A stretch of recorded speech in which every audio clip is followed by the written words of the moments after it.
자, 일단은 숙제랑 요 자료를 좀 나눠줄게. 오늘 이거 찍었네. 아이고. 자, 일단은 몰라. 자, 일단은 자, 지금 봤고요. 그 다음에 또 봤고요. 소리 봤고, 다음 봤고. 잠깐만. 2 하고 1 안 받았구나. 1. 그 다음에 1만 받았죠. 자, 방금 나눠준 거 이렇게 생긴 거 지금 앞에 표지 있는 거 있죠. 얘가 저 둘 다 이번 3월 모의고사 문학 변형 문제입니다. 알겠죠? 자, 그래서 요거 풀 때 여러분들 어떻게 활용하냐면 1, 2가 있어요. 여기 지금 보면 변형 문제 1, 변형 문제 2가 있는데요. 2가 더 쉬워요. 그래서 2를 풀고 1을 푸세요. 알겠죠? 2를 풀고 1을 푸세요. 그리고 문학이고, 자, 오늘 문학 나갔다는 건 요거 변형 문제 다음 주에 뭐 나간다는 거야? 비문학 나간다는 거야. 여러분들 할 게 많아가지고요. 그 한 주 한 주 나가는 거 밀리면 좀 힘들 거야. 알겠죠? 근데 지난주에 좀 많이 나가긴 했는데 혹시 다 끝냈나요? 지금 어제 말하는 거 보니까 못 끝낸 것 같은데. 그렇죠? 시험 많이 남은 것 같죠, 여러분들? 안 남은 것 같아요? 정말 많이 안 남았습니다.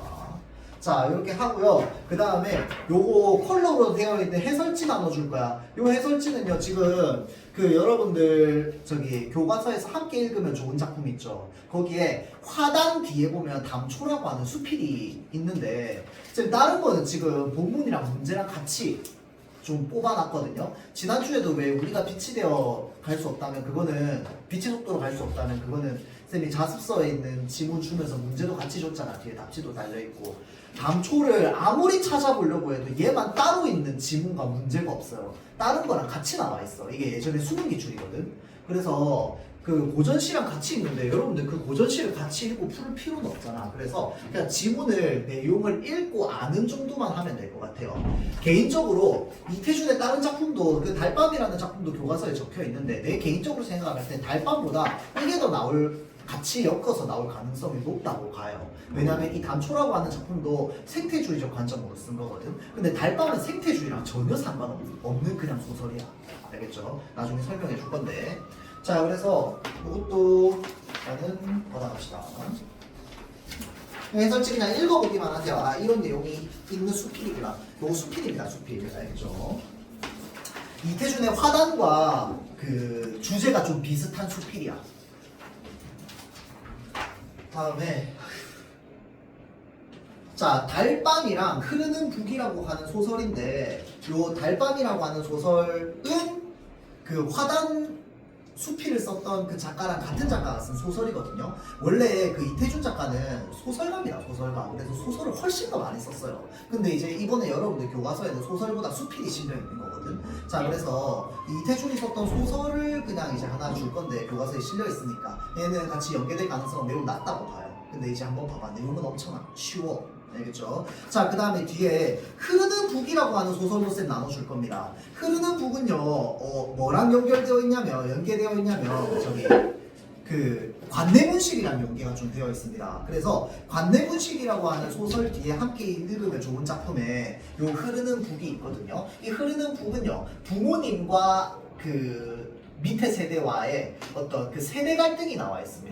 그래서 내용적으로만 따지자면 빛의 속도로 갈 수 없다면 보다 내용적으로는 이 흐르는 북이 조금 더 연결이 더 잘 돼요. 부모님과의 갈등이기 때문에. 알겠죠? 그걸 조금 이따가 나눠줄 거고요. 그 다음에 쌤이 이번 주에 1-3이랑 1-4 그 문제 숙제를 내주겠다고 했는데 쌤이 지금 여기 1-3이라고 돼 있는데 잘못돼 있어요. 이거 1-4예요. 1-3은 일단은 일주일 좀 더 기다려 봅시다. 왜냐면 결혼 끝까지 다 안 들어갈 수도 있다며. 맞죠? 그러니까 좀 기다렸다가 아예 안 들어가면 안 할 거고 조금이라도 들어가면은 그냥 다 아는 채로 문제를 푸는 게 나을 것 같아요. 알겠죠? 들어가는 거 확정이야? 아니 근데 들어갈 것 같아요. 저희가 지금 제일 맨데 저희 결혼하고 있어요. 쌤이 그냥 마지막 수업까지 한 번까지 나가면 들어가긴 들어가는 것 같아요. 그 선생님 일주일에 2번 들어오시는 거 아니야? 일주일 4번 들고 오세요. 아 너네 앞에서부터 나가지? 네. 에이 근데 결혼을 어떻게 못 끝내? 무조건 끝낼 것 같은데? 저희 진도 빨라서 어 저희 반만 3번 풀렸는데 너희 반만? 아마 딴 반도 다 하겠지. 근데 이거 과학 지문만 지금 풀이했잖아. 네. 그 반에서 결혼 끝났지? 아니 그러니까 얘네랑 진도 맞추려고 어. 그 이걸 한 거여가지고 아마 이 반은 못할 거예요. 야, 그 너무 아니 근데 선생님이 심한데? 해준다 했는데 어. 왜요? 아, 풀이해준다고 했지. 소리가 어. 해줄야 한다고 프린 그 뭐지 PPT 자료에 나왔는데 그렇게 풀이를 해주고 결혼을 다 못하나? 결혼을 그래, 결혼을 다 못하겠지, 차라리. 다 못한다. 모의고사 풀이는 해야 될 것 같아요. 나 진짜 풀면서 깜짝 놀랐어. 근데 등급컷이 낮은 이유가 있더만. 나 과학 지문 보면서 고등학교 1학년 과학 지문이 9점이었어요. 1등 1등 89점이라고? 다시 올랐어? 올랐어요. 진짜? 어제 올랐어요. 아, 씨. 자, 그 정도라고? 2학년 애들 참. 나 근데 그게 있더라. 과학 지문 빼고 나머지가 다 쉽더만. 다른 지문이 엄청 쉽던데 소리나. 엄청 쉽더만. 근데 나 과학 지문을 보고 깜짝 놀랐는데 이게 고등학교 1학년 거라고 이러면서 딱 한 고 2, 3 수준 정도라고 나는 봤어요. 지문 구성만 보면.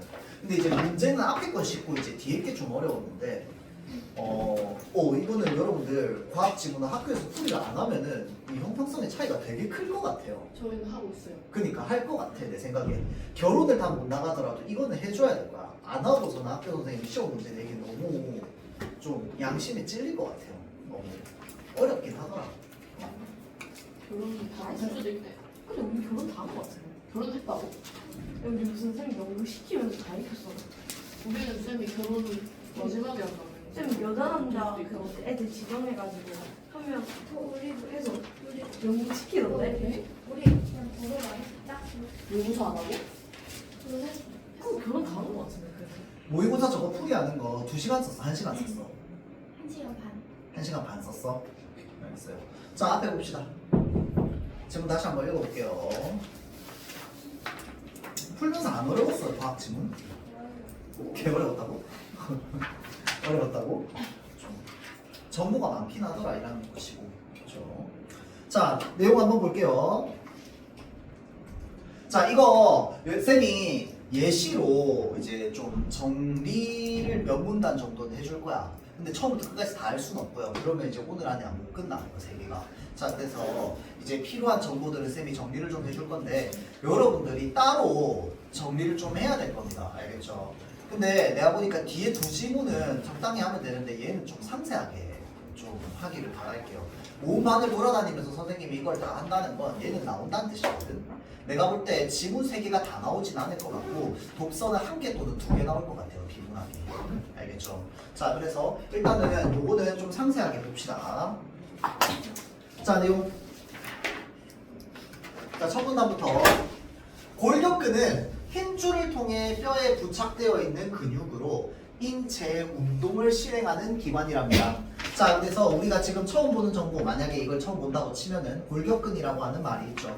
얘는 힘줄을 통해서 뼈에 붙어 있답니다. 자 골격근이니까 당연히 근육이겠지. 맞죠? 골격근이니까 근육일 거야. 자 인체 운동을 실행하는 기관이랍니다. 근육이 운동을 한다는 건 여러분들 다 알고 있지. 맞죠? 그러니까 충분히 알 수 있는 정보는 다 그러니까 넘겨. 알겠죠? 그래서 여기에서 읽어보니까 지금 딱 정리가 필요한 내용은 이제 3문단부터 나오는 것 같더라고. 맞죠? 아마 1, 2문단은 여러분들 이미 알고 있는 기본적인 이 개념이나 이런 걸로 충분히 가능할 거야. 알겠죠? 자, 그래서 자 골격근 할 때 근은 당연히 근육일 거고요. 자, 인체 운동을 실행하는 기관이랍니다. 근육은 운동을 실행하잖아. 맞죠? 자, 우리가 물건을 들어 올리거나 달리기를 할 때 필요한 힘은 모두 골격근에서 만들어진대요. 근육이니까. 자, 골격근은 수축작용으로 힘을 만들어낸답니다. 자, 골격근은 무엇으로 만들어내? 수축작용으로 힘을 만들어냅니다. 이거 여러분들 쌤이 문제를 어젯밤에 풀었거든. 풀면서 보니까 1분단에 있는 정보를 활용하는 게 매우 중요하더라고요. 그렇죠? 자, 그래서 지금 힘줄을 통해 뼈에 부착되어 있는 이거 그 문제 선지에 있었잖아. 얘도 문제 선지에서 활용을 좀 해야 되죠. 맞죠? 자, 그래서 수축작용으로 힘을 만들어내며 스스로 이완할 수 없다고. 요것도 선지에 있었죠. 자, 그래서 수축으로 뭘 만들어낸다? 힘을 만들어냅니다. 자, 그러면 또 다른 말로 뭐라고 얘기할 수 있을까? 수축으로 뭘 한다? 운동을 실행한다. 똑같은 말이겠지. 맞죠? 수축으로 힘을 만들어낸다. 수축으로 운동을 실행한다. 똑같은 말이야. 자, 그래서 팔을 안으로 굽힐 때 이두근이 수축하면 여러분들 이두근이 어딨지 않습니까? 여기가 이두다, 그쵸? 삼두가 뭐야? 여기 바깥이죠. 그래서 이두를 이렇게 수축하면 여기에는 힘이 들어가. 그 여기에는 어떻게 되는데? 여기 힘이 들어가면서 동시에 여기는 어떻게 돼? 근육이 여기에서 안으로 모이잖아. 맞죠? 그럼 이쪽은 어떻게 되는데? 펴져야 될 거 아니야. 여기는 펴지고 여기는 안으로 들어가야지. 맞죠? 자, 그래서 팔을 굽힐 때 이두근이 수축하면 쌍을 이루는 삼두근이라고 합니다. 자, 이두근이랑 쌍을 이루는 게 삼두근이야. 자, 여기에서 우리가 또 하나 정보 뭔데? 근육은 쌍을 이룰 수 있습니다. 그래서 하나가 수축하면 하나가 이완할 수 있어. 수축하는 애랑 이완하는 애가 동시에 일어나면 얘는 쌍인 거야. 팔을 안으로 굽히면 얘가 수축하는 동시에 얘가 이완한단 말이야. 맞죠? 자, 안으로 굽히면 얘는 수축하고 얘는 이완하기 때문에 이 쌍을 이루고 있다라고 얘기하는 거야, 근육이. 알겠죠? 자, 그러면 힘은 어디에 들어가는 거야? 수축에만 들어가는 겁니다. 알겠죠? 그러면 여기에 삼두에 힘 주려면 어떻게 해야 돼? 삼두에 힘 주려면 이렇게 주면 삼두에 힘이 들어갑니다. 이렇게 쭉 하면은. 그럼 여기에 삼두에 힘이 들어간단 말이야. 그럼 여기 삼두에 힘이 들어가니까 여기는 어떻게 돼? 이완되잖아. 펴지니까. 맞죠? 그러면 한쪽이 수축하면 한쪽은 이완하고요. 수축하는 쪽에 뭐가 된다? 힘이 들어간다. 수축하는 쪽에 뭐가 실행된다? 운동이 실행된다는 거야. 알겠죠? 자, 팔을 펼 때 삼두근이 수축하면 이두근은 이완됩니다. 쌤 방금 말한 대로. 반대로. 자, 그렇다면 골격근을 통해 운동이 실행되는 원리는 무엇일까? 자, 골격근은 지뢰의 작용을 통해서 힘을 전달한답니다. 지뢰는 무거운 물건을 움직이는 데에 쓰이는 막대기예요. 모르는 사람 없죠? 여기서 막대기를 고정하는 곳을 받침점, 힘을 가하는 곳을 힘점, 지뢰를 통해 힘이 미치는 곳을 작용점이라고 합니다. 이거 아마 중학교 1학년 교과서에 있을걸? 2학년인가? 초등학교 교과서에 있나? 배웠잖아, 이거 지렛대 원리. 안 배웠어? 물어보는 거야. 배웠어요? 배웠지? 아, 지렛대 원리 안 배웠어? 기억이 없어요. 아, 진짜? 우리가 일반적으로 지렛대의 원리는 어떨 때 쓰는 겁니까?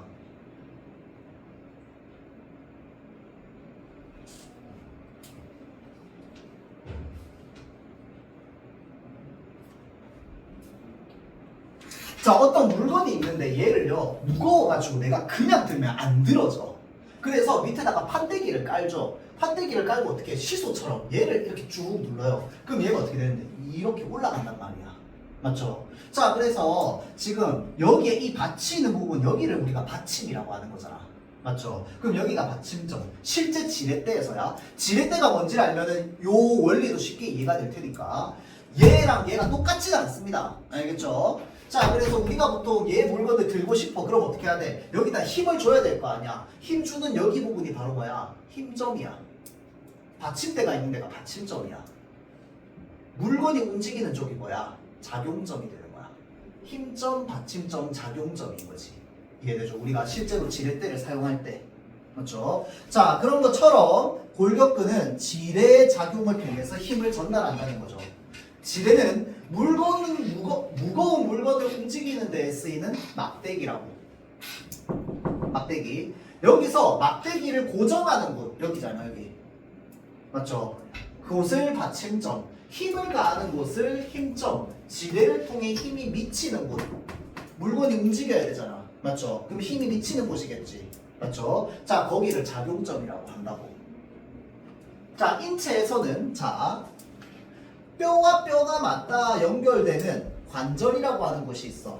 관절이 바로 뭐가 되는 거야? 받침점이 되는 겁니다. 뼈에 힘을 가하는, 잘 보세요. 힘줄의 끝부분이 뭐가 되는데? 힘점이 될 거고요. 힘이 미치는 곳이 작용점이 됩니다.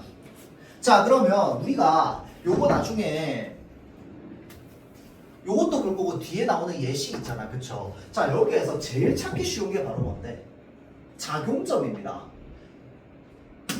힘이 어느 부분에 최종적으로 미치냐고. 자, 지금 봐봐봐. 이렇게 되어 있잖아. 이렇게 되어 있는 건 지금 힘을 이렇게 주거나 둘 중에 하나잖아.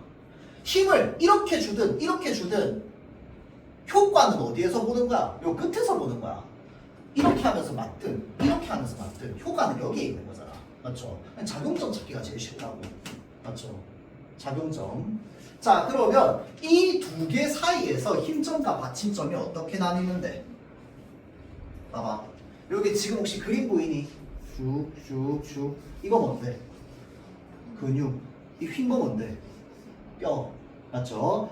뼈와 뼈가 맞닿는 관절 받침점이라고. 맞죠? 근육의 힘줄의 끝부분이 바로 뭐라고? 힘점이라고. 그림 보고 여기에서 말하는 게 뭔지 이해가 돼야 돼요. 그림이 나오잖아. 본문에서 그림을 왜 제시해 주냐면 그림 없이 이해하기 힘들어서 나오는 거야. 그러면 그림이 나오면 뭐 해야 되는데? 본문에 나오는 그림을 100% 연결할 수 있어야 돼요. 그럼 뒤에 문제가 쉽게 해결되겠지. 실제로 여러분들이 모의고사를 칠 때도. 알겠죠? 자, 그래서 다시 위로 올라가서 자, 이러한 질의 원리는 받침점, 힘점, 작용점의 위치에 따라서 종류가 구분되는데 종류가 구분되는 이유는 뭐냐면요. 우리가 원래 지렛대를 쓰잖아. 그러면 지렛대는 무조건 이 형태가 고정입니다. 생각해봐봐. 지렛대를 쓰는데 지렛대를 실제로 쓸 건데 막대기가 여기 있는데 받침대가 여기 있어. 그리고 내가 여기다가 힘을 줘. 그럼 얘가 올라가니? 안 올라가잖아. 맞죠? 지렛대는 무조건 이 형태가 고정이라고.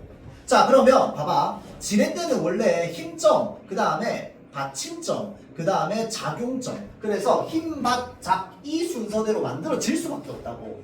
근데 관절은 그게 아니잖아. 힘을 어디서 주는데 뇌에서 전기 신호를 내려가지고 움직이라고 얘기하는 거잖아. 맞죠? 자, 그렇기 때문에 힘이 어디에서 주는지는 만들어져 있는 구조마다 달라질 수밖에 없는 거야. 지렛대랑은 다르게.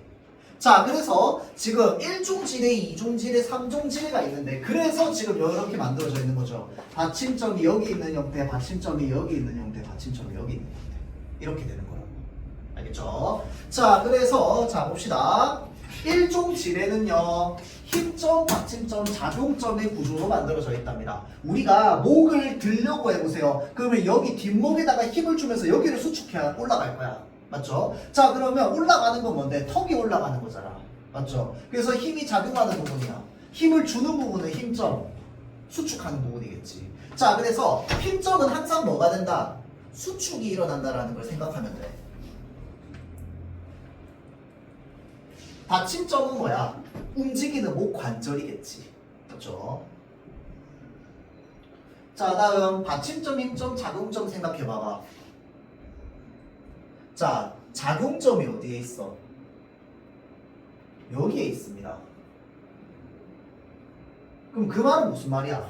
이거는 변화가 여기서 생긴다는 거야. 그럼 이거는 원래는 어떻게 돼 있어야 돼? 발이 이렇게 돼 있어야 되잖아. 뒤꿈치가 올라가는 거잖아. 그러니까 여기에 있던 바닥에 있던 이 점이 위로 올라간 거잖아. 맞죠? 바닥에 있던 이 점이 위로 올라간 거란 말이야. 그래서 얘가 작용점이 되는 거야.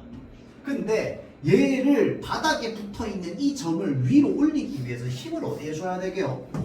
종아리에 줘야 됩니다. 종아리에 힘 줘야지 올라가지 이렇게. 맞죠? 종아리에 힘을 주는데 힘점은 어디가 힘점이라고 했어? 이 힘줄의 끝부분이 힘점이라고 했잖아. 본문에 나와 있죠. 자, 그래서 이 종아리 근육의 힘줄의 마지막 부분, 끝부분, 이 부분이 이제 힘점이 되는 거야. 관절은 어디가 움직여야 돼? 요 발가락 쪽에 있는 관절이 움직여야지 올라가지. 맞죠? 자, 그래서 얘가 지금 받침점이 된다. 여기 관절이야, 관절. 쌤, 그럼 여기도 관절 아니에요? 여기도 관절 맞지? 관절 맞는데 얘는 지금 작용하는 부분이잖아. 맞죠? 그래서 여기가 작용점이라고. 자, 그 다음에 요 형태는 아까 얘기했듯이 이거잖아. 이거. 맞죠? 그래서 지금 움직이는 요 부분이 작용점. 힘은 어디다 줘야 되는데 여기에 줘야 돼. 여기에. 맞죠? 그러면 여기 근육인데 이 근육에서 끝부분, 힘줄의 끝부분, 힘줄의 끝부분. 맞죠? 자, 그 다음에 받침점, 요 팔꿈치 관절 말하는 거죠. 맞죠? 자, 그래서 받침점, 힘점, 작용점의 형태를 가지고 있습니다. 자, 그래서 이거를 지금 1종, 2종, 3종으로 해놨다고. 맞죠? 자, 그래서 1종, 2종, 3종 지뢰 요거는 여러분들 그냥 정리 간단하게만 해놔도 되겠죠. 그냥 어떤 구조인지만. 자, 그럼 이 문단 끝났어요. 자, 다음 골격근의 수축 작용은 골격근을 구성하는 근육세포 내에 근육 원섬유를 통해서 이루어진답니다. 이게 모르는 단어잖아. 맞죠? 근육 원섬유에는 굵기가 가는 애가 있답니다. 가느다란 애가 있대요. 걔가 뭔데? 액틴 필라멘트야. 굵은 애를 뭐라고 하는데 마이오신 필라멘트라고 합니다. 일부분씩 겹쳐서 배열되어 있대요. 자, 그리고 근육 원섬유를 전자현미경으로 관찰할 때, 자, 액틴만 보이는 부분이야. 어떻게 보여? 밝게 보여. 액틴만 있어서 밝게 보입니다. 명대라고 하는데 명이 밝을 명자겠다. 그렇죠? 똑같은 말이야. 그러면 밝게 보이는 구간 명대 똑같은 말. 자, 그 다음 명대 마이오신 필라멘트가 있어서 어둡게 보인답니다. 아, 마이오신 있으면 어둡게 보이네. 암대. 암이 어두운 거잖아. 자, 그 다음 암대 중 마이오신만 있는 구간을 뭐라고 한다? H대라고 한다. 봐봐. 여기에서 우리가 문장에서 하나 힌트를 얻을 수 있어요. 봐봐봐. 액틴만 있는 건 어떻게 보인다고? 밝게 보인다고. 맞죠? 자, 그러면 액틴만 있는 구간이 있다는 거잖아. 이해되죠? 전제가 되어 있잖아. 액틴만 있는 구간이 있으니까 그걸 명대라는 이름을 붙였겠지. 자, 다음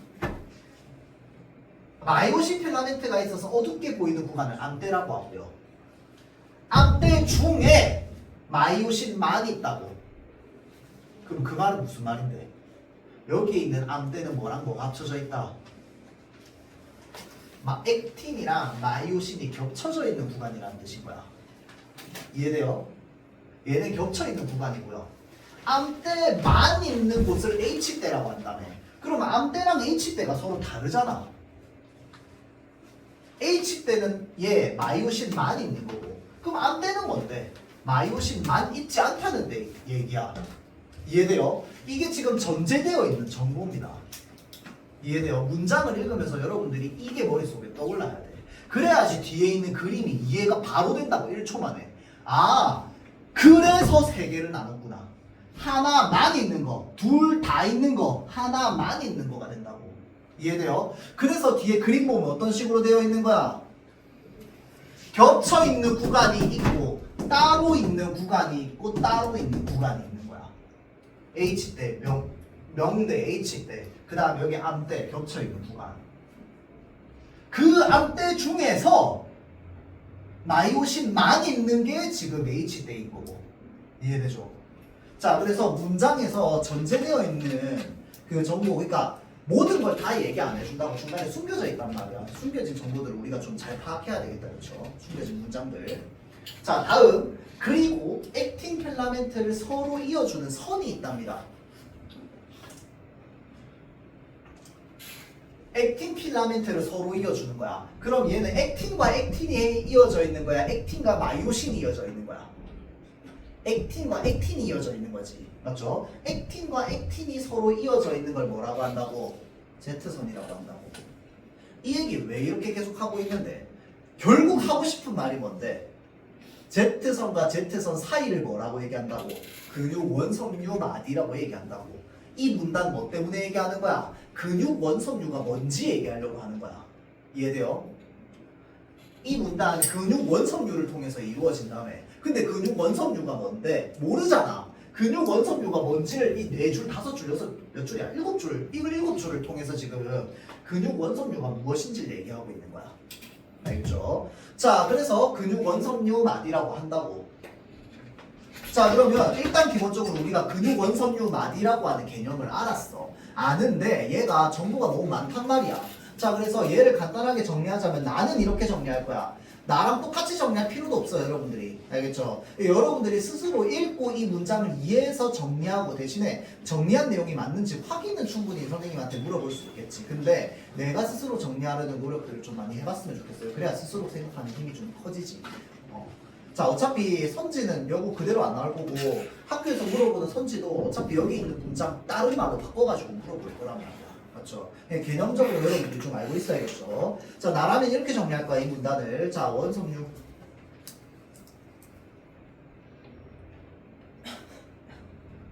는 무슨 역할을 하냐면 수축 역할을 합니다.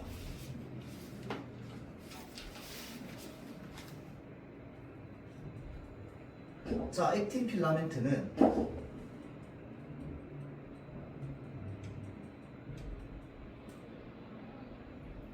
굉장히 가늘대요.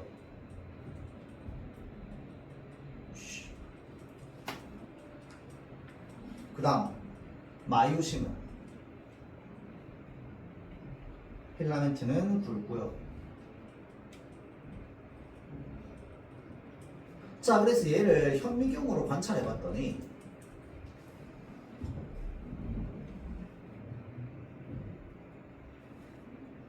어떻게 되느냐? 액틴 필라멘트만 있는 구간은 밝게 보여요. 그래서 걔를 명대라고 해.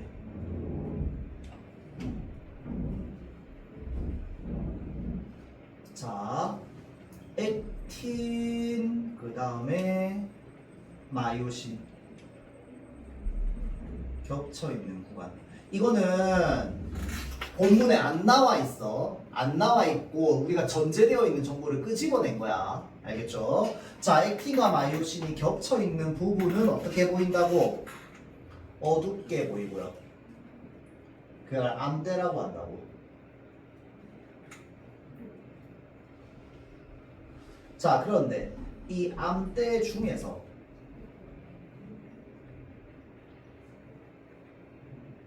마이오신만 있는 구간은 어떻게 뭐라고 얘기한다고? H대라고 얘기한다고. 명대, 암대, H대가 있고요. 그 다음에 액틴과 액틴을 서로 연결해 주는 걸 Z선이라고 하고요. Z선과 Z선 사이를 뭐라고 얘기한다고? 원섬유마디라고 얘기한다고.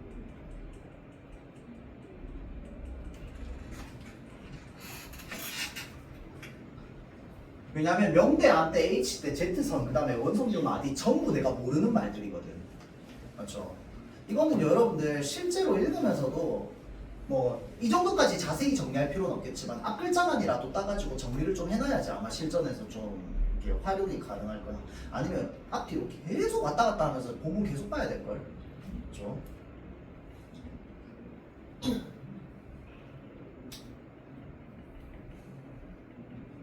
나라면 이렇게 정리할 거야. 자, 다음 볼게요. 자, 근육 원성류 마디는 근육 수축의 기본 단위로 다음과 같은 과정을 통해서 수축한답니다. 자, 잘 보세요. 다음과 같은 과정을 통해서 수축한다. 수축한다라는 말 다른 말로 어떻게 바꿀 수 있다고 했어? 운동한다라는 말로 바꿀 수 있다고 했지. 아까 그 1문단에서 얘기했잖아. 자, 그러니까 지금 이거는 결국은 뭔 얘기하고 있는 거야? 근육의 운동 과정에 대해서 얘기하고 있는 거야. 근육의 운동 과정. 자, 과정이니까 반드시 뭐가 나옵니까?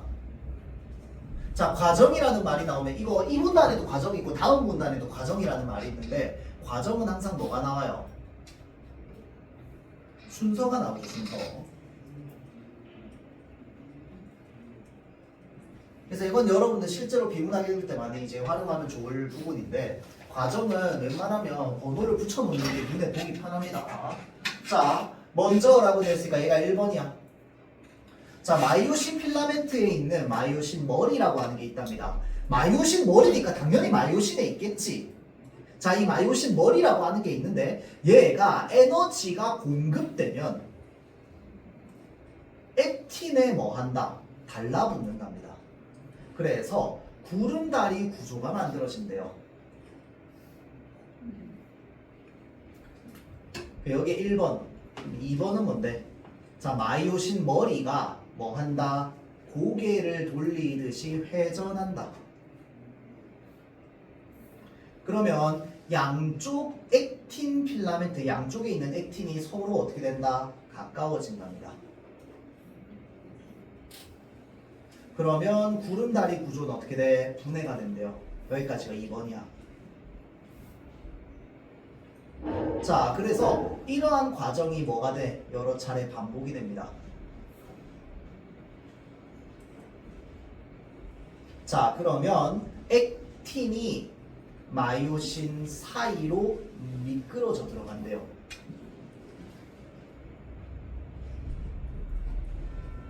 방식으로 골격근이 수축하고요. 자, 그러면 봐봐봐. 액틴이 마이오신 사이로 미끄러져 들어가는 건 수축이랑 똑같은 말이야. 맞죠? 자, 이때 각 필라멘트 자체의 길이는 변하지 않는답니다. 각 필라멘트 자체의 길이는 변하지 않고요. 마이오신 머리가 달라붙는 수가 많을수록 힘이 더 커진다. 자, 그러면 순서를 끊으면 1, 2, 3번까지가 순서겠네. 맞죠? 자, 그럼 1, 2, 3번 순서도 정리 한번 해볼까요? 자, 마이오신 머리가 있어. 일단 에너지 공급부터. 에너지가 공급되면 마이오신 머리가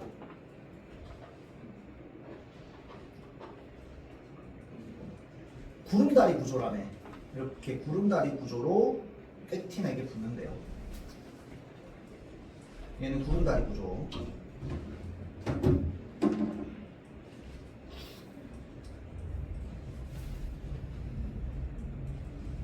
자, 그리고 마이오신 머리가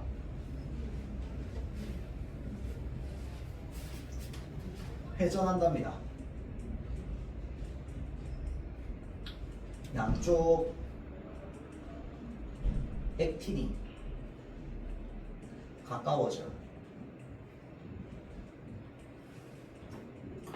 그러면 뭐가 분해돼? 구름다리 구조 분해된대요.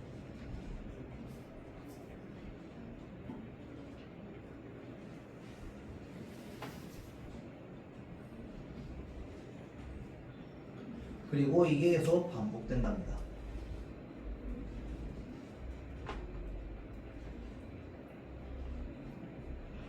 자, 그러면 액틴이 마이오신 사이로 미끄러진대요.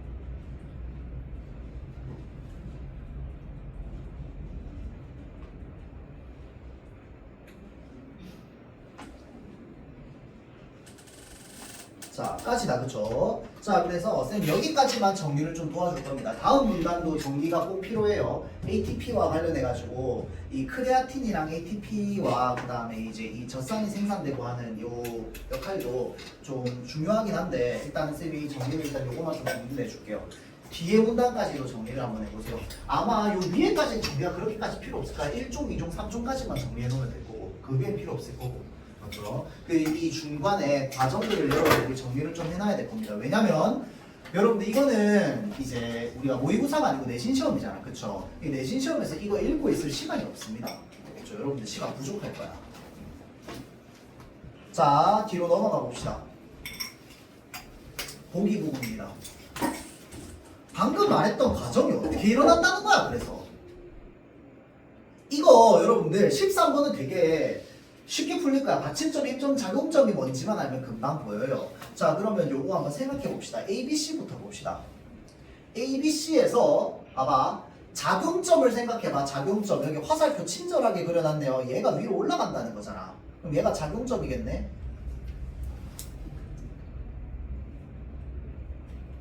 문제는 AB야. 친절하게 근육을 여기에도 그려줬고 여기에도 그려줬습니다. 맞죠? 근육 힘줄의 끝부분, 근육 힘줄의 끝부분이네. 맞죠? 여기가 바로 뭔데? 힘점이에요.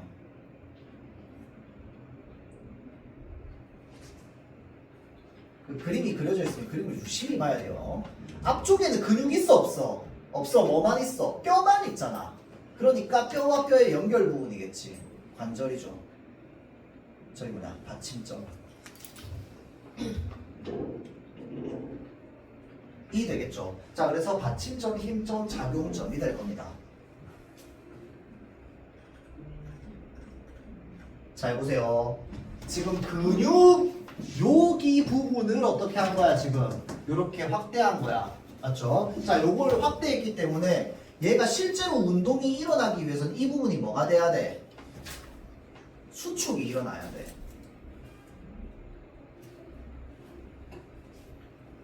그림의 화살표 잘 봐. 자, 다리가 요렇게 위로 올라갈까? 위로 올라갈까? 위로. 수축이 된다는 거잖아. 다리가 위로 올라간다는 건. 맞죠? 수축이 일어나는데 지금 여기 Z선이랑 Z선 보여요? 맞죠? 자, 여기에 지금 화살표 어떻게 그려져 있어? 이 말은 무슨 말인데? 힘이 어느 방향으로 작용한다 이렇게 있으면 요렇게 작용한다는 거 아니야. 맞죠? 그러면 이렇게 모이는 걸 뭐라고 한다고? 수축이라고 한다고. 그림에 다 나와 있어. 알겠죠? 자, 다음. 아까 대는 다 얘기했다, 그쵸? 명대, 암대, H대는 다 얘기했고. Z선 이렇게 만들어져 있다는 거 아니야. 맞죠? 그리고 얘네들의 이 합, Z선에서 Z선까지를 우리는 뭐라고 얘기하는 거야? 근육 원섬유만이라고 한다고.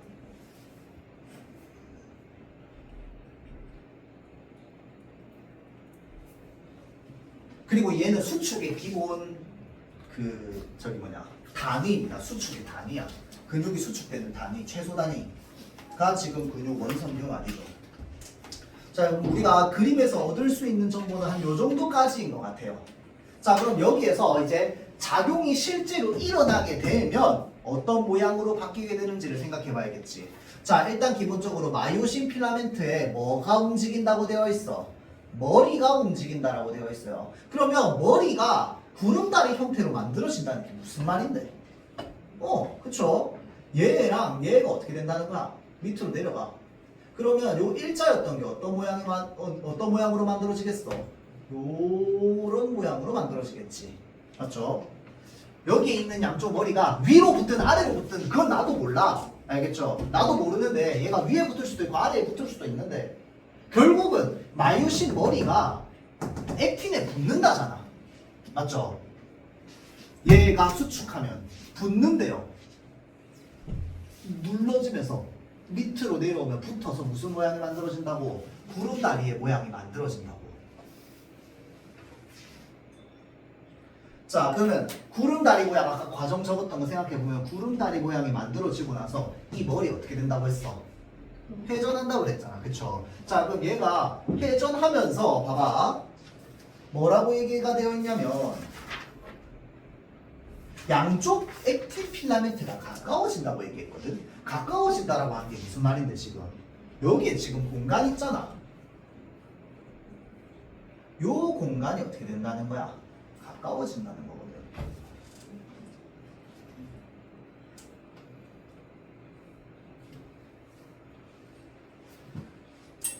그러다가 나중에는 구름다리 구조가 붕괴된대요. 붕괴된다고 했으니까 아마 이렇게 했다가 요렇게 됐다가 다시 요렇게 되는 거겠지. 맞죠? 붙고 붙다가. 근데 여기에서 힌트, 가장 중요한 힌트가 바로 뭡니까? 이 문제를 풀기 위해서 우리가 생각해야 되는 거. 필라멘트의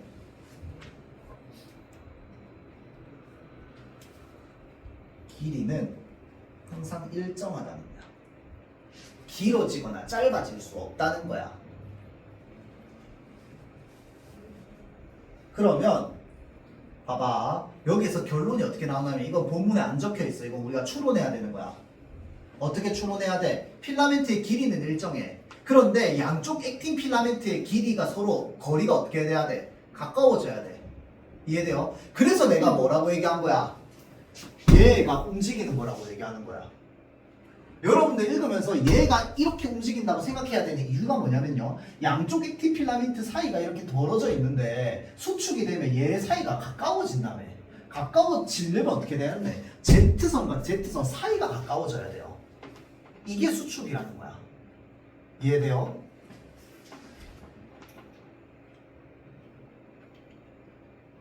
자, 양쪽 필라멘트의 길이는 서로 일정하기 때문에 액틴이 서로 가까워지려면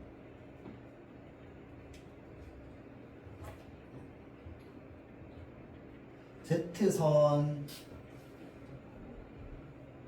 사이의 거리가 가까워져야 됩니다.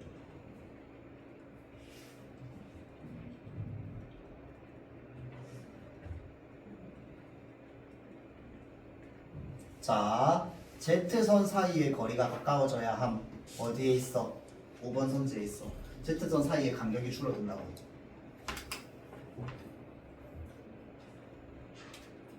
이래서 5번이 맞는 말이야.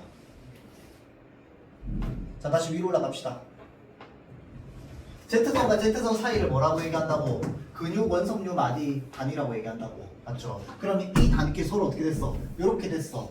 맞죠? 그러면 근육 원석류 마디의 길이는 길어졌어? 짧아졌어? 짧아졌어. 얘네가 근육 원석류 마디인데 이렇게 줄어들었잖아. 맞죠? 자, 그러니까 Z선 사이의 간격이 줄어들면 근육 원석류 마디의 길이가 짧아진다도 맞는 말이겠죠. 그래서 얘가 맞는 말이야.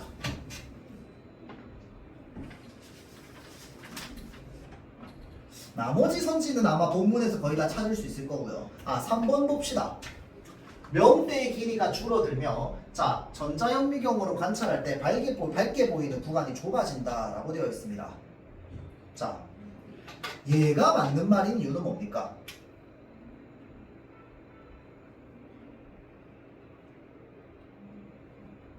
자, 명대 부분이 좁아진다. 얘랑 수축을 할 거야. 맞죠? 자, 각 필라멘트의 길이는 변화가 있다 없다? 없다고 해서 항상 일정하다고 했어. 얘네 둘 사이 가까워질 거야.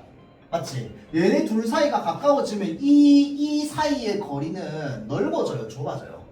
좁아져야 됩니다. 이렇게 될 거 아니야. 맞죠? 그럼 명대가 이 부분을 말하는 거잖아. 그러면 얘가 이렇게 수축되면 명대도 좁아져야 되겠지. 맞죠? 자, 그래서 자, 수축이 되면 Z선과 Z선 사이의 거리가 가까워지기 때문에 명대의 길이가 어떻게 된다? 줄어든다도 맞는 말이 되는 거야. 그리고 명대는 밝아 보이는 부분이잖아. 밝게 보이는 부분. 좁아진다 맞는 말이죠.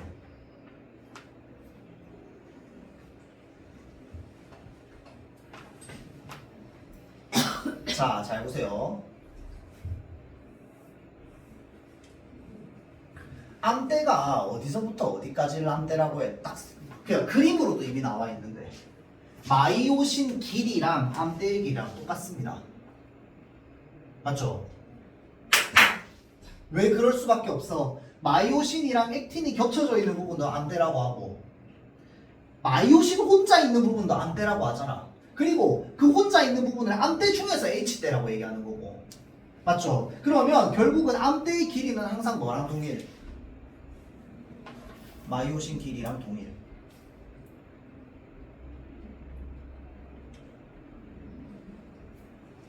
근데 여기서 전제가 하나 있네. 우리 필라멘트의 길이는 바뀐다 안 바뀐다? 안 바뀐다. 그러면 암대의 길이가 바뀐다 안 바뀐다? 안 바뀐다. 결론. 알겠죠? 자, 그래서 암대의 길이가 줄어들며라고 할 때 얘가 틀린 말이 됩니다. 암대의 길이는 그대로야. 알겠죠? 자, 우리가 추론했어야 되는 건 암대의 길이랑 그 다음에 마이오신의 길이가 똑같다는 걸 추론했어야 돼요. 그럼 본문에 안 나오잖아. 그렇죠? 나머지 문제는 그렇게 어렵지는 그 다음에 뒤에 문단도 봐야 되네. 자, 일단 여기까지 하고요. 자, 지금 ATP 문단 아직 안 봤다. 요거 봅시다. 요거 보고 쉴게요. 자, 한편 골격근 앞으로 와. 자, 한편 골격근 수축에 필요한 에너지인 ATP. 자, 잘 보세요. 수축은 운동이잖아, 그쵸? 운동에 필요한 에너지를 뭐라고 한다고? ATP라고 한다고. ATP가 있으면 뭘 할 수 있다? 운동을 할 수 있다. 자, ATP는 여러 공급원으로부터 제공된대요. 근육세포에는 ATP와 크레아틴 인산이 있답니다. 여러분들은 이 말들이 좀 많이 낯설죠. 맞죠? 운동을 잘 안 하니까. 그렇죠? 운동 좋아하는 학생들이나 아니면 운동 좋아하는 사람들은 아마 이제 이 말 보면서 바로 하면서 이해가 좀 될 텐데 이제 우리가 소위 말하는 이제 헬창들 있죠. 이 헬창들이 맨날 운동하기 전에 막 뭐 마신단 말이야. 거기 이제 크레아틴이 많이 들어가 있죠. 왜 운동 이제 그 효과를 높이기 위해서 왜냐하면 이제 에너지원을 많이 이제 만들어내야 되기 때문에 자 근육세포에는 뭐가 저장돼 있다고 ATP랑 크레아틴이 저장돼 있다고 두 개가 자 먼저 근육세포에 먼저라고 돼 있잖아. 먼저 나오면 뭐야? 과정이야 과정. 그럼 마찬가지로 뭐 하면 돼? 순서. 나중에 순서 정리하세요 여러분들. 자 먼저 근육세포에 저장된 ATP를 사용한답니다. 자 ATP 사용이 일단 먼저야. 에너지원이니까 사용해야지 운동하려면. 그 다음 저장된 크레아틴 인산을 활용한대요. 크레아틴을 활용해서 ATP를 생산한답니다. 자 우리가 운동하려면 ATP가 필요해. 이게 에너지니까 크레아틴이 뭘 한다는데 자 크레아틴이라고 하는 게 우리 근육 속에 저장이 되어 있는데 평소에는 우리 몸에서 에너지원 ATP가 들어오면 운동을 한단 말이야. 그러면 들어온 에너지가 끝났어. 그럼 운동 더 이상 못해? 할 수 있어. 왜? 크레아틴이 저장돼 있잖아. 크레아틴 뭐 할 거야? 걔로 ATP 더 만들어낼 거야. 이해되죠? 이게 어떤 거랑 똑같냐면 여러분들 우리가 에너지원들을 일반적으로 뭘 섭취하는데 먹는 걸로 섭취하잖아. 그럼 뭐 먹는 양만큼 내가 예를 들어서 1000kcal를 방금 먹었어. 아니 어젯밤에 먹었다고 칩시다. 1000kcal를 먹었어. 그래서 이 1000kcal를 내가 한 번에 다 소모할 거야. 그럼 내가 먹은 1000kcal만큼만 운동할 수 있어? 아니야. 그것보다 더 할 수 있어. 왜? 우리는 먹은 것보다 더 할 수 있어. 평소 체력이 있잖아. 평소 체력이 어디에 저장돼 있는데? 근육 안에 크레아틴으로 저장돼 있는 거야. 그래서 내가 먹은 것만큼 힘 다 썼어. 더 힘 쓸 거야. 그럼 이제 몸속에 있는 뭘 써야 돼? 크레아틴을 써야 되는 거야. 걔를 에너지원으로 쓰는 거야. 그때부터 살이 빠지기 시작하는 거야 여러분들. 알겠죠? 다이어트를 하려면. 알겠죠? 몸에 있는 에너지를 다 쓰고 이걸 써야지 그때 다이어트가 된다고요. 알겠죠? 자 다시. 그리고 추가적으로 필요한 ATP는 호흡을 통해서 얻은 산소로 포도당과 지방산을 분해합니다. 자, 추가적으로 필요한 ATP가 있어. 추가적으로 필요한 ATP는 미안합니다. 잠깐만. 다음이니까 저장된 크레아틴 요 위에가 2번이네. 2번. 자, 추가적으로 필요한 ATP는요. 호흡을 통해서 얻은 산소로 포도당과 지방산을 분해한다고. 이때 살이 빠진다고요. 여러분들 몸속에 있는 지방이. 그래서 살 빼려면 유산소 운동을 해야 됩니다. 산소가 들어갔다 나갔다 해야 된다고. 알겠죠? 자, 그래서 포도당과 지방산을 분해해서 생산합니다. 여러분들 몸속에 있는 지방을 분해할 거야. 그때부터. 알겠죠? 그러니까 몸에 있는 ATP를 다 쓰고 나서 그 안에 있는 거 끌어 써야지 그때부터 지방이 분해되고요. 자, 이 과정에서 산소가 충분히 공급되지 않으면 ATP의 생산 효율이 급격히 낮아진단 말이야. 그러면 체내에 젖산을 발생시켜요. 이 젖산이 뭐냐면 우리 몸이 지쳤다라는 걸 표시해 주는 겁니다. 내가 무거운 걸 계속 들다 보면 어느 순간부터 아파가지고 들렸는데 막 손이 덜덜덜덜덜덜 떨려. 왜 그런데? 근육에 젖산이 많이 쌓여가지고 더 이상 근육에서 에너지가 안 생기는 거야. 그걸 젖산이라고 합니다. 알겠죠? 젖산이 계속 쌓이는데 산소가 계속 공급이 안 돼. 그럼 어떻게 돼요? 쥐나지. 이해죠? 자, 그래서 다시 볼게요. 과정에서 산소가 충분히 공급돼야 되는데 호흡이 안 돼. 그래서 운동할 때 호흡하라고 얘기하는 거야. 숨 내쉬세요. 숨 들이마시세요. 이거 하는 거야. 알겠죠? 자, 그래서 산소가 충분하게 공급되지 않으면 ATP의 생산 효율이 급격하게 낮아져가지고 젖산이 발생됩니다. 자, 근육에 피로가 유발돼요. 자, 여기서 알 수 있어. 젖산은 뭐 만들어내는 애야? 피로를 만들어내는 애야. 그러면 자, 여기서 좀만 더 나가볼게. 젖산은 운동을 활성화시켜 운동을 막아. 운동을 막는 거야. 맞죠? 피로를 유발시키니까. 이해되죠? 뭐 선지 없는데 내가 만든 말이야. 알겠죠? 근데 충분히 유추 가능합니다. 알겠죠? 자, 다음 골격근의 활동이 끝난 후에는 ATP와 크레아틴 인산을 생산한답니다. 자, 그럼 생각해봐봐. 활동이 끝난 후래요. 아, 요거 번호를 또 안 붙였네. 미안합니다. 자, 지금 3번이고요. 추가적으로 필요한 ATP는 호흡을 통해서 얻는다며. 자, 그러면 크레아틴 인산 활용해서 ATP 얻고요. 이걸로 부족해. 그러면 뭐 해야 돼? 숨 쉬어서 얻어야 돼. 산소로 얻어서 세 번째. 근데 충분히 공급되지 않으면 어떻게 돼? 안 된다는 거야. 맞죠? 자, 그러면 요거는 전체 3번으로 보고요. 호흡을 통해서 얻는데 호흡이 안 되면 이렇게 된다는 거잖아. 맞죠? 다 호흡과 관련된 얘기야. 3번으로 묶을게요. 그럼 4번 끝난 후네. 끝난 후에는 ATP와 크레아틴 인산을 다시 뭐 해야 되는데 끝난 후에는 생산해야 돼요. 근육세포에 다시 저장해야지. 그래야지 다음날 다시 운동할 수 있지. 젖산을 어떻게 해야 돼? 분해해야 돼. 왜? 젖산은 우리 운동을 방해하는 거니까. 젖산을 분해하는 과정에서 산소가 충분히 공급돼야 돼. 그래서 운동을 하고 나면 숨이 격하게 쉬어지는 거야. 골격근의 수축에 필요한 에너지는 이러한 과정을 통해서 생산되기 때문에 격한 운동을 할 때 숨을 가쁘게 쉬거나 운동을 한 후에 숨이 몰아쉬는 현상이 일어나게 된다. 자, 운동을 한 후에 숨을 몰아쉰다.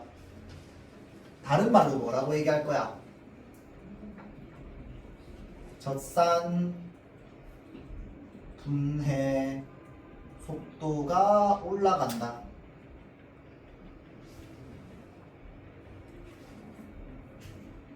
또는 젖산 분해를 위한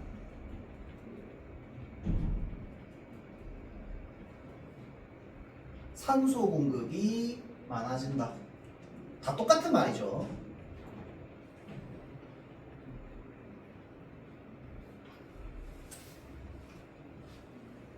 자, 이렇게 기억으로 밑줄 그어져 있잖아. 기억 밑줄 그어져 있고 뒤에 니은 있어 없어? 없어. 어차피 마지막 문장이잖아. 그러면 읽는 순간 느낌이 와야 돼. 뭐 물어본다? 뭐 물어볼 것 같아? 이유 물어봐. 이유. 또는 의미 물어봐.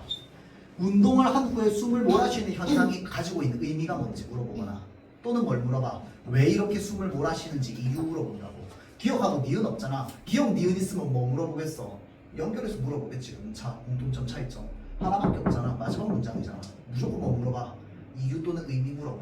알겠죠? 자, 12번 봅시다. 이해한 내용이네. 이거 뭐 물어보는 거야? 의미 물어보는 겁니다. 이게 무슨 뜻인지.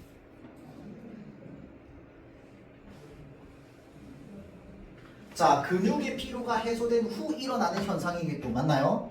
아니야. 피로가 해소된 후를 또 다른 말로 하면 뭔데? 젖산 분해가 끝난 후야.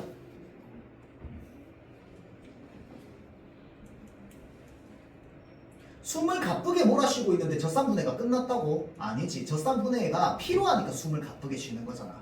맞죠? 아니죠.